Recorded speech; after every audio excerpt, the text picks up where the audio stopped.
Hey everyone, Dockwell here, and welcome to another video. Today's video is going to be about every single hero in the game and what role those heroes play, or the roles that those heroes can play. And as you see here, we're looking at the role assistant from Dota Plus, and we see, the divine bracket and what heroes are being played in what role primarily, and you can go through each of these if you have Dota Plus and look at them, or you can just pause the video. I think it's basically behind a paywall because it updates with live statistics in each patch, so that's kind of why, but it is a little bit annoying. But in any case, this is the general idea that you can take a snapshot of this if you want to, but I'm also going to go through every single role here and show you the primary heroes that are here, and then what they can flex to. So we have all of the safe laners here, generally that have played safe lane at one time, and then what the ones that flex mid, flex off lane, and flex support. So we can just jump into it here. We see that Alchemist is in every single role.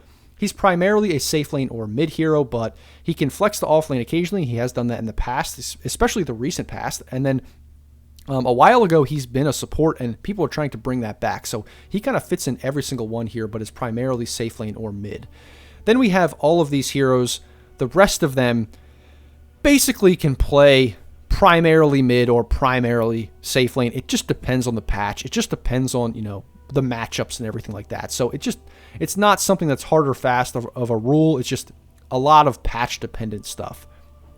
Next, we have offlaners.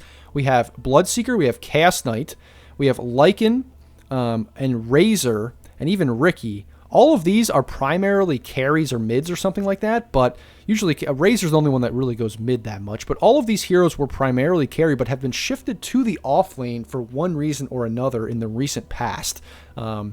Lycan with Helm of the Overlord, just Bloodseeker with tweaks, Chaos Knight because of his stun and stuff like that. Razor's this weird one that can play every core role. He's just kind of weird like that. And then I include Faceless Void and Weaver in here because in the past, they have been offlaners, even if they're not big offlaners right now. They have been, so they may come back sometime in the future. And then supports, we have Alchemist again. We have Gyro, which is interesting. Gyro has actually been a support recently as well because of he's strong for whatever reason in that role with his stun and all that kind of stuff. He can just spam his missile and just be really annoying as a ranged hero. Monkey King also has been played as a 4 position occasionally. I don't think it's that good, but it can be played that way. Same thing with Ricky, especially with the new Shard build and the Dart. It can just be super annoying to have a Ricky 4 and is viable as well. And then Weaver can rush Ags and save people with his Agnum Scepter, so that's also viable to have Weaver as a support. So that is carry.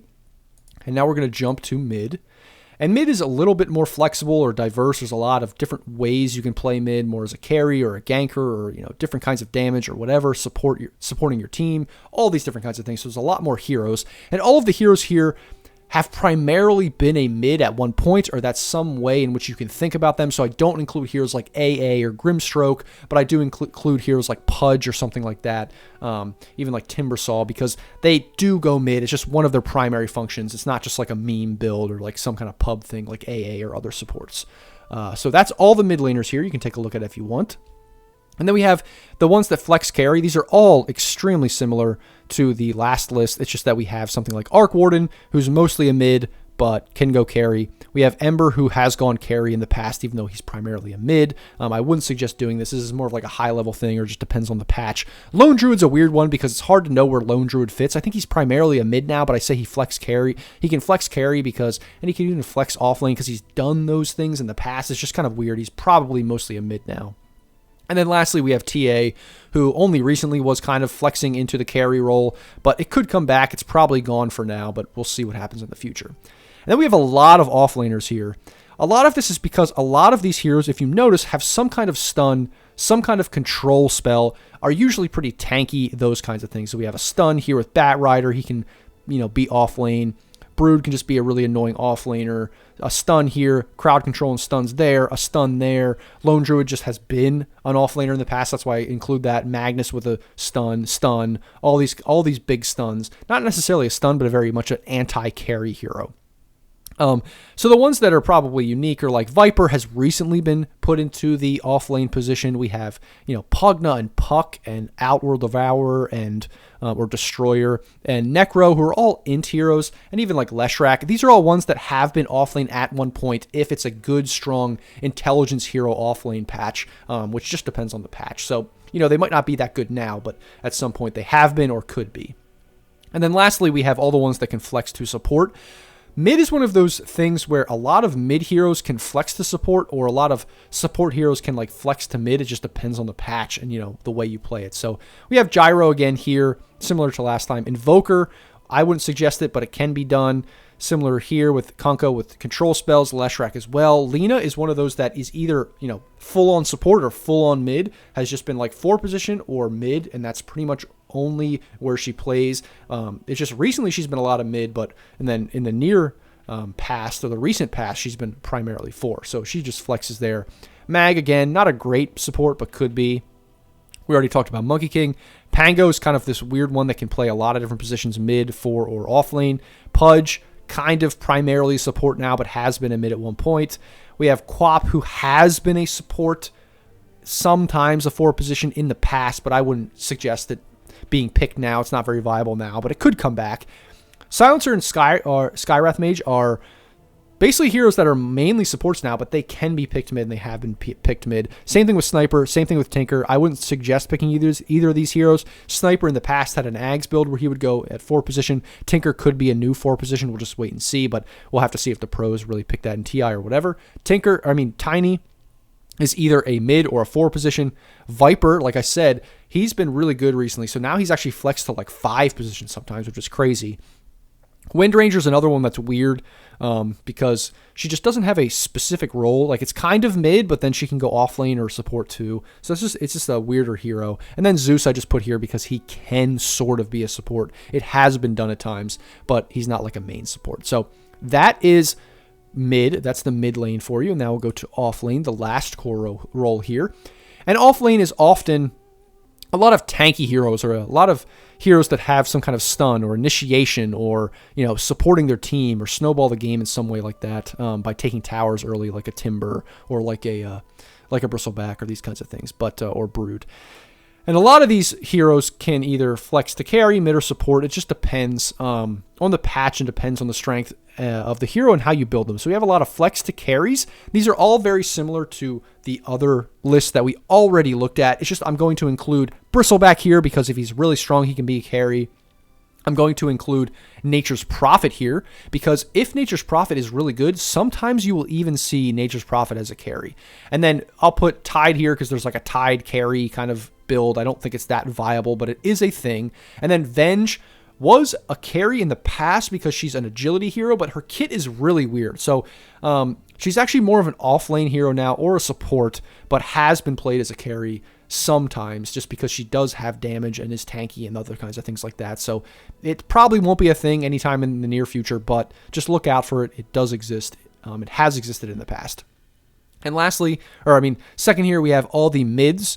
So I don't think there's anything unique here that we haven't really already covered. It's just all of these heroes can be played mid, but also offlane. A lot of these were primarily mids, like DK or whatever, and then just got put into offlane for one reason or another. And so they're all heroes that we've kind of either already talked about or already mentioned, or it's kind of obvious to understand that. I think Tiny is the only one that I would say maybe isn't necessarily an offlaner, but has been an offlaner kind of here and there occasionally at one point. And the last one is flexing to support. So Bounty Hunter is probably more of a support, but actually has been played offlane a lot. Clockwork was a support, or primarily an offlaner in the past, but really is more of a support now. You don't see offlane Clock all that much, but it's something that exists. I put Darkseer here because people are experimenting with Darkseer 4 position with some of the new ways that you can build this hero. Dawnbreaker, people like to pick Dawnbreaker as a 3 position as an offlane, but actually I believe that, in TI, Dawnbreaker will probably be a 5 position picked primarily. Earth Spirit can be played 3, but more of a support. Same thing with Earthshaker. Same thing with Elder Titan. Even same thing with Enigma. It just depends on the patch with this. If you can get away with Enigma support, you can dominate the game, but it's very, very greedy. Kunkka, we already talked about him. He's kind of a support as well. Mag as well. Nature's Prophet can sort of be a support. It's a little bit griefy, but it's been picked. Pango can be a support. Pudge, primarily support. Spiritbreaker, primarily support. Tiny, we talked about. Venge, obviously support. Veno can be offlane, but can be a support as well. And then Viper, another one of those mid heroes that is now an offlane, but also is a support. So it's just one of those very versatile heroes. So that is offlane for you. And lastly, we will jump into the support role. So I didn't separate out support roles. This is the soft support and hard support that we see from the role list before with the role assistant from Dota Plus. I basically just took these here. I didn't separate them out because I don't think there's a little bit more overlap than what they would kind of say. I mean, Lion, although Lion, let's see, he's right here. He is in hard support. You can definitely pick Lion as a soft support. This is a little bit more squishy, a little bit more, ephemeral, vague. You can kind of get away with picking one of these heroes over here or one of these heroes over here. It just depends. So as we can see, there aren't very many supports that are primarily supports that are picked as carry. I would say Ricky and Mirana are the only two that have primary support roles that can be played in the safe lane position 1. The only other hero that I might think would be semi-viable is like Abaddon. I know we've seen Pudge being played it recently, but I think that's kind of a meme. Or Bounty. I guess Bounty could be one. If I wanted to edit that, I guess we could put Bounty in here. That has been something that has been done by some people. So Bounty's probably the only other one. But this is like a very limited pool. Not very many heroes. Even Mirana, I think, is not a great carry, especially recently. Now, we have a big mid lane list and a big off lane list. And I think this is because mid lane, like I kind of said before, there's a lot of heroes that are supports that can kind of flex to mid. It's just that they're really squishy and their kit can be good, but it doesn't always work out. And that's AA, that's Dark Willow, that's Dazzle, that's Grimstroke, that's Jakiro, that's Coddle recently has been a mid. Even Lion, Ogre, we see like Rubik and Snapfire and Zeus and Winter Wyvern. These are all like supports. Well, Zeus is more of a mid, but a lot of these are supports. Apugna's primarily a mid, but a lot of these are supports that like, you want to pick them support. They're really squishy. They don't offer all that much, but if you play them, as a mid, you can snowball with the right build. I mean, with the Ags and the Finger of Death build with Lion, with the right click ability of Ancient Apparition, with a lot of these different things. I mean, Dazzle has been with this cooldown reduction and all that kind of stuff. Just a lot of things like that. So that's basically what this mid lane list is. There's a lot that we've already talked about as well, like Lina, like Tiny, like Silencer and Skywrath Mage. But a lot of these are just ones that they have something about their kit that lets them scale at least partially into the late game, like Winter Wyvern that we've seen recently with the fact that you can now attack the cursed target and those kinds of things. And then lastly, overall, we have offlane here. So these are all supports that also are offlane. Ones to keep in mind are ones like Abaddon, who, although I didn't have Abaddon in the offlane list, he actually was primarily an offlane. I probably could have included him in the offlane list. It's just that, honestly, he hasn't been offlane for a very long time. He is primarily a support. Whenever he's meta, he's a support. But I probably could, with some of the other things like Lone Druid and Weaver and stuff that I've shifted, I probably should have and could have included him in the offlane list. But honestly, mainly he is a support now, but can be played offlane. Bounty, similar thing. We talked about a lot of these guys already. Nyx is one, not really an offlaner, but could be played as an offlane occasionally, so I just included that there. We have Spirit Breaker and Tusk, similar kind of things. Undying, sort of still a support, but could be played offlane, and all those kinds of things. But all these ones are generally ones that we talked about, except for maybe Abaddon. I probably should have included Abaddon in the offlane list. In fact, we'll just go back here, just because Abaddon isn't played, honestly, at all offlane, like almost ever anymore. But he's still a decent offlaner, so we can include him up in there.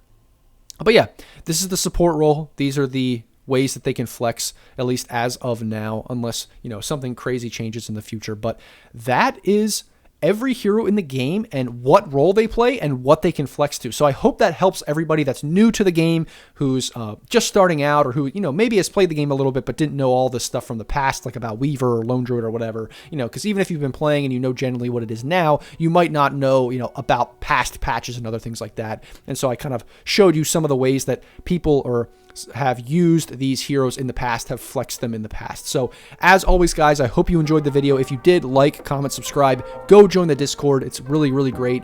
It's growing and we have a lot of discussion. We pretty much talk every day, and I'm able to interact with everybody. If you need coaching, go to my Patreon below. As always, I'm really excited. I've already done a few coaching sessions and they went really, really well.